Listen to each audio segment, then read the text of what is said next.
Let's talk about idioms and idioms and idioms. They cause a few problems for me. So as well as teaching pronunciation, another thing which is heavily involved in my pronunciation course is native expressions, idioms and phrasal verbs. And the one problem that I have with my students is that people tend to learn idioms which we don't actually use anymore, especially in schools in other countries. Some idioms can sound really outdated. So today, here for you, I have the perfect list of idioms that people use in the UK today, right now. Everyday general expressions that we can use. Okay, a quick disclaimer. I do need to tell you that these idioms are informal, so you cannot really use them in a formal situation. So let's go get it straight into it. I'm going to give you a situation for this first idiom. I work at home and I live in quite a small place, and because I work at home, I spend all of my time at home and I don't really get to outside. But staying inside all the day drives me round the bend. That's right, that's the idiom. Drives me round the bend.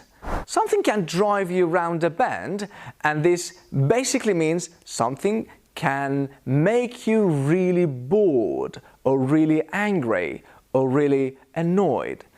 So people could also drive you round the bend, which means they just make you a bit frustrated, a bit annoyed, and sometimes bored. Next idiom, does your head in, or does my head in, or doing my head in. If something does your head in, then it's something that really annoys you. So this one is quite related to the last one. I want you to use the idiom in the comments, and I want you to tell me one thing that people do that really does your head in. Now, listen to the connected speech between D and I on head in. Does my head in. We move the D to the beginning of the next word, does my head in. Because consonants and vowels combine, they're always pushed together. So it does my head in, head in. So one thing that really does my head in is when people chew really loudly while something like they're eating, really disgusting. So I can't stand that. So that's so annoying. I hate it. Guys, if you're chewing, please chew quietly. Close your mouth and enjoy your food. I don't need to enjoy your food with you. So yeah, if something does your head in, it annoys you. The next one is used a lot. Yesterday, I called a friend. He said he was feeling under the weather. Now pronunciation is under the weather, under the weather. I think a lot of you probably already know what this one is. If you're under the weather, then you're feeling sick.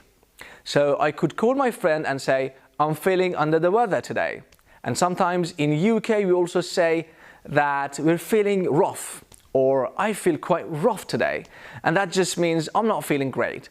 I just feel a bit sick or tired. It's a great one to practice. It can be a mini tongue twister if you practice it like this. My mother is feeling under the weather. My mother is feeling under the weather. My mother is feeling under the weather. It's perfect for the short sound and for the TH sound. Try and do it faster. My mother is feeling under the weather. My mother is feeling under the weather.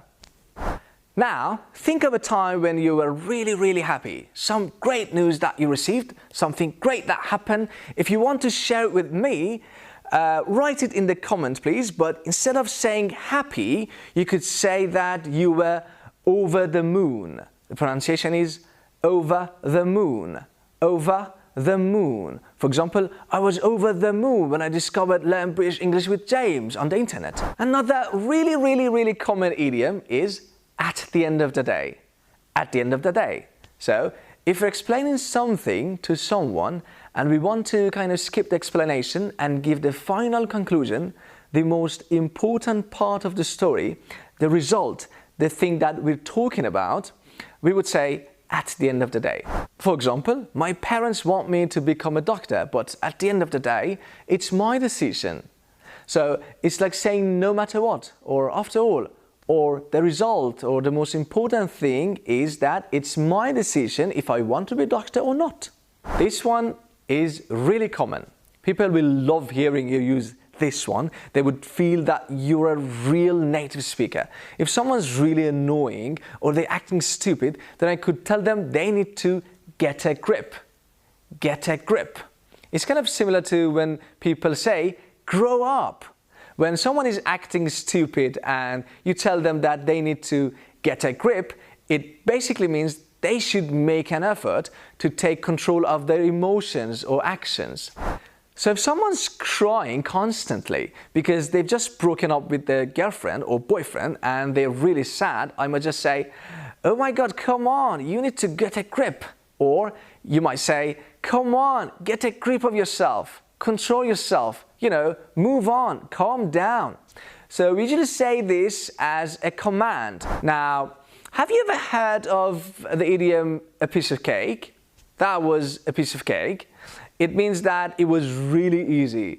Now, I'm not teaching you this one today. No, because it's really American and it's quite easy. If you want to sound more British, you actually want to use this word, piss, instead of cake. It's not very polite, by the way. So we say that was a piece of piss. Pronouncing the word of is not important, so replace it with a kind of short sound. Piss a piss. Piss a piss. There is another idiom, and not a polite one again, and it's taking the piss out of somebody. It usually means mocking someone or joking about somebody or something. Now, in the UK, we have this thing called banter, and it's a very common way of friends having fun with each other. If you're comfortable enough with someone, then you might find that they will take the piss out of you. They'll make jokes about you, and it sounds like bullying, and it sounds horrible, but it actually shows that you're close friends with each other. Another use for this, take the piss, is when you want someone to stop doing something in an informal and somehow rude way. You can say to someone, oh, don't take the piss, and it basically means stop. Alright, I've prepared a number of other commonly used idioms for you, and I've put them in your homework.